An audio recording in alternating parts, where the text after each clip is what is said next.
කියවුණු ඇසල පෝයක් දවසක්. ඉතින් ඕගොල්ලෝ හැමෝම හොඳින් ඇති කියලා මං හිතනවා. ඉතින් අපි උදේම ලෑස්ති වෙලා මේ යන්නයි හදන්නේ මාණික්කවත්ත පන්සල්. එතන කියන්න නම් ඕගොල්ලෝ ගිහිනුත් බලන්න. ගිහින් ඇති සමහර විට. ඉතින් මයිසනල් පාරට ආවා නැන්ද බයික් එක ගෙනකන්. එයා ගෙනාවට පස්සේ අපි බයික් එකේ තමයි යන්නේ. ඉතින් කොහොමද අපේ දවස ගෙවුනේ කියලා බලමු එහෙනම්.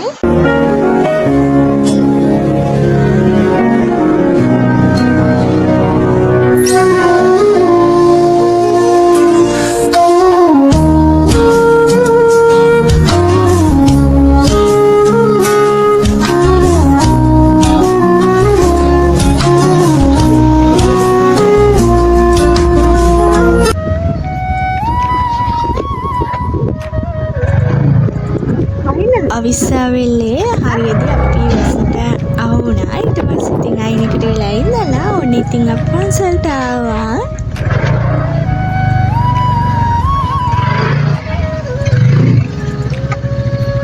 Apilampi Buddham Saranam Gacchāmi Apilampi Dhammam Saranam Gacchāmi.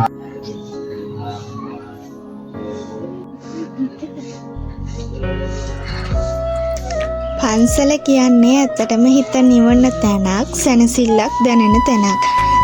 හුලං තියෙනවා එච්චරයි තියෙන්නේ. ඒ කියන්නේ කිසිම නෑ ප්‍රශ්නයක් හිතන්න කියලා ප්‍රශ්නයක් නෑ. වටපිටාවේ තියෙන නිස්කලංක බව, ඒ කුරුල්ලන්ගේ සද්දේ, ඒ වගේම ගන්ඨාරවල හඬ, පහන්වල ආලෝකයන් තියෙනවා, හඳුන් කුරුවල සුවඳ තියෙනවා. ඒක වෙනමම වයිබ් එකක්. ඒ කියන්නේ ඒක හරිම ලස්සනයි. ඒ වගේම අපිට පින් සිතුවිලි පහළ වෙනවා. අපි යන මගට මොකක් මහත්යක් එකතු වෙනවා කියලා මම ඇත්තටම හිතනවා. අපි විභාග ලං වෙද්දී එතකොට මොකක් හරි ජීවිතේට ප්‍රශ්නයක් ආවහම විතරක් නෙමේ පන්සල් බෝධි මතක් වෙන්න ඕනේ. අපිට පුළුවන් හැම මොහොතෙම ගිහිල්ලා අපිට මොකක් හරි දෙයක් එතනින් ලබා ගන්න පුළුවන්. වගේම අපි යන මාර්ගෙට කවදා හරි දවසක මේ හැමදේම අත්හරින්න සිද්ධ වෙනවා. එතකොට ඊට පස්සේ තියෙන ගමනට එකතු කරගන්න වගේම මේ ජීවිතේට එකතු කරගන්න ගොඩාක් දේවල් තියෙනවා. චූටි සනුත් හරියට සතුටු වුණා මේ තැනට ආවට පස්සේ. එයා පුංචි දරුවෙක් තමයි. ඒ වුණාට එයා හරි ආසයි සාදුට වඳින්න, පන්සල් වල යන්න, ගාථා කියන්න. තාම තේරුම් නැති වුණත් ගාථා කියද්දී අපි කියන දේවල් අහගෙන ඉන්නවා, සාදු කියනවා. ඒ වගේ පුංචි හිත් හරි ලස්සනයි. ඒගොල්ලන්ට හිතෙන දේ තමයි ඒගොල්ලෝ කරන්නේ. ඉතින් පුංචි දරුවන්ටත් මේ දේවල් උගන්වන එක ඇත්තටම ගොඩාක් හොඳ දෙයක්. මේ බලන්නකෝ මේ බෝගහ වටේට තමා මේ අපි ඇවිදින්නේ. ඒක ඇතුළ තමා යට තමා වට කරලා තියෙන්නේ. ඉතින් ඒක හරිම ලස්සන තැනක්. ඒ වගේම වැහි අඳුරකුත් තියෙනවා.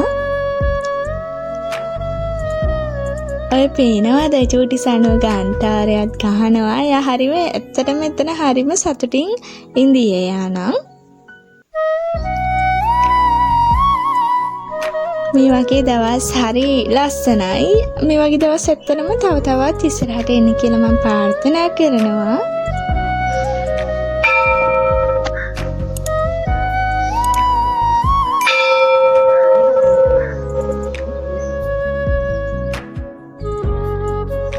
ඉතින් මේ වෙලාවේ මම මගේ වීඩියෝ බලන ඔයාලව මතක් කරනවා. ඇත්තටම ගොඩාක් ස්තුතියි මාව සබ්ස්ක්‍රයිබ් කරලා මාත් එක්ක එකතු වෙලා මගේ වීඩියෝ බලනවට.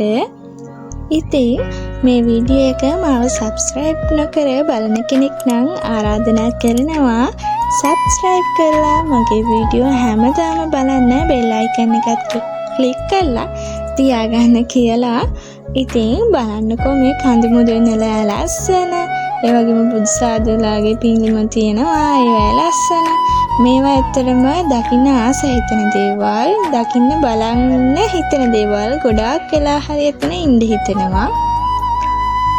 මේ අපි දාතු බලන්න ගියා. ඉතින් යාළු වීඩියෝ එකක් මම ගත්තා. ඉතින් ඊට පස්සේ මෙන්න මේ පල්ලෙහාට ගියා. මං කිව්වා පල්ලෙහාට යන්න එපා.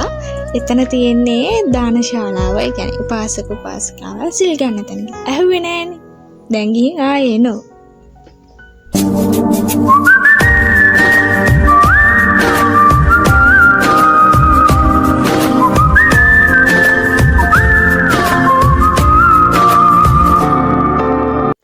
අපට සෞදාන්සලකුත් හම්බුණා. ඉතින් ඒකත් හම්බෙලා මෙන්න මේ චූටියට මොන හරි ගන්න ආවා. ඊට පස්සේ එයාට මේ ඩක් කෙනෙක් ඕනේ කිව්වා. ඩක් කෙනෙක් ඉදිරියේ ඔන්න ඔය බයිසිකලේ තමයි නේද එයාට අරන් දුන්නේ. ඊට පස්සේ අපි ඉතින් නේදගේ යාළුවගේ ගෙදර යන්න කීල්ස් එකට ගිහිල්ලා ඉවර වෙලා යාළුවගේ ගෙදර ගියා. මේ යන ගමන් තමයි මේ වෙලාව එයා ගෙදර නිදා ගන්න වෙලාව. ඉතින් හොඳටම නිදිමතේ ඉන්නේ. ටික වෙලාවක් යද්දි බලන්නකෝ. මේ ඉතින් ඔය ඇස් පිය වෙනවා. ඊට පස්සේ දැන් හොඳටම නීති බයික් එකේ යන ගමන් නිදාගත්තා. ඊට පස්සේ අර ගෙදරට ගියාට පස්සේ නැන්දලාගේ යාළුවාගේ ඊට පස්සේ එහෙන් තිබ්බා. අපිට ඉතින් ඒකත් හම්බුණා. ඊට පස්සේ අපි මේ පැත්තෙන් එද්දි අපිට දන්සල් දෙකක් හම්බුණා. ටවුන් එකට එද්දි දෙහියවිට.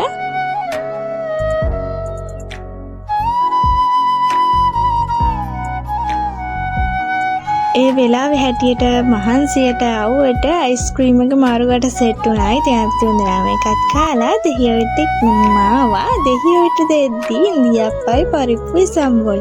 මං ආසම කෑමක්. ඉතින් දන්සලක් විදියට ලැබෙද්දි ගොඩාක් සතුටුයි.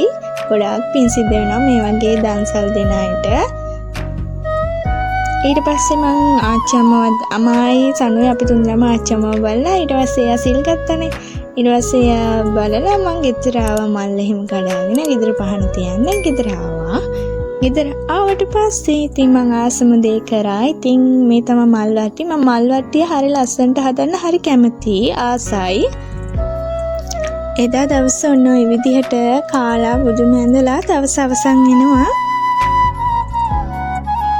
පහවදා දවසේ පොයට පස්සේ දවසේ අපි ගියා තොරන් බලන්න. ඉතින් තොරන් බලන්න කූඩු බලන්න.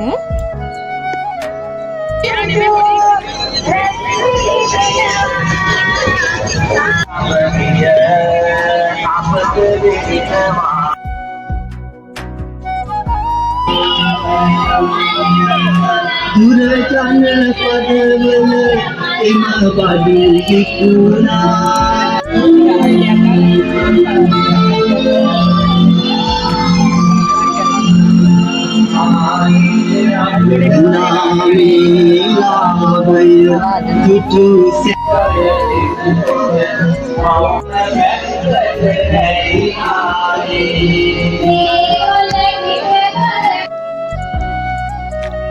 මෙන්න මේ චෛත්‍ය හදලා තියෙන්නේ පිට වලින්ලු. ඉතින් ඇත්තටම දක්ෂ නිර්මාණයක්. වගේම කාලය ගොඩාක් ගත වෙලා තියෙනවා. වටිනාකමක් දෙන්න ඕන දෙයක් තමයි මේක.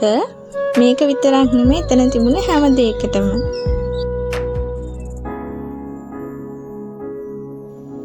මෙන්න මේ නිර්මාණය කරලා තියෙන්නේ ගස්වැල් වල තියෙන අර කොළ කෑලි වලින් එහෙම.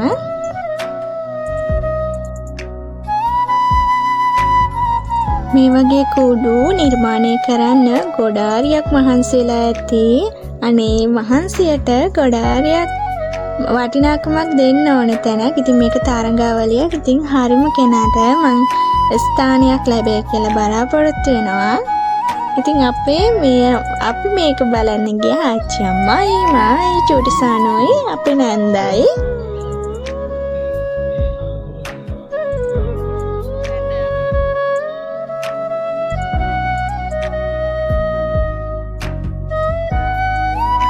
ඒ වගේම මෙතන ශ්‍රී පාදස්ථානයට යන්න. ඒ කියන්නේ ඒ වගේ ඒ විදිහ හදලා තියෙන තැන.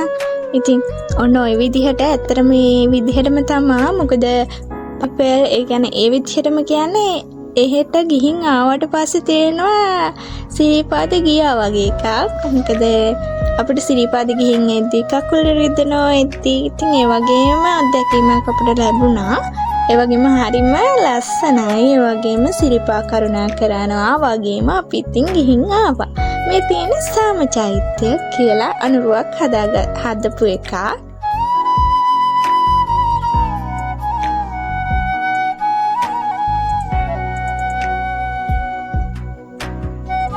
ඊට පස්සේ අපිට හම්බ වෙනවා ඉදිකටුපාන. මෙන්න මේ විදිහට.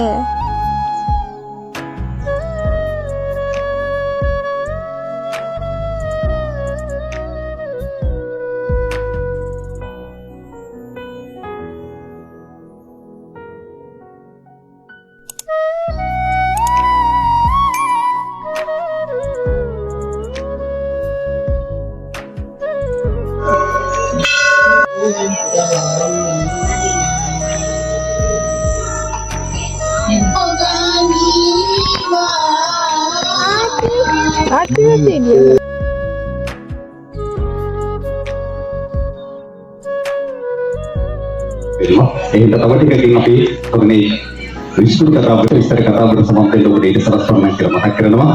අපි පිටුර රාමු කරගන්න අවශ්‍ය නම් වෙන නාම පූර්වක සකසා ගන්න අවශ්‍ය නම් මතක් කරගන්න දුරකථන අංගය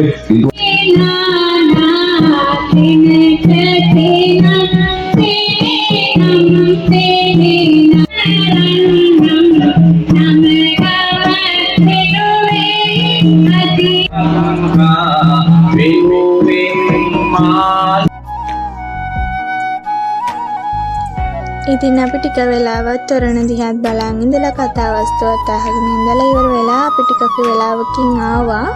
ඇවිල්ලා ඉවර වෙලා ඇත්තටම මගේ ආසම කෑමක් උලුඳු වඩේ කියන්නේ ඇත්තටම හරි ආසයි ඒවා කන්න. ඉතින් අයියා වුණත් එද්දි ගේනවා. මට ඕනි වුණාම අරන් දෙනවා. ඉතින් අද දවසේ ඔහොම තමයි ගෙවුනේ.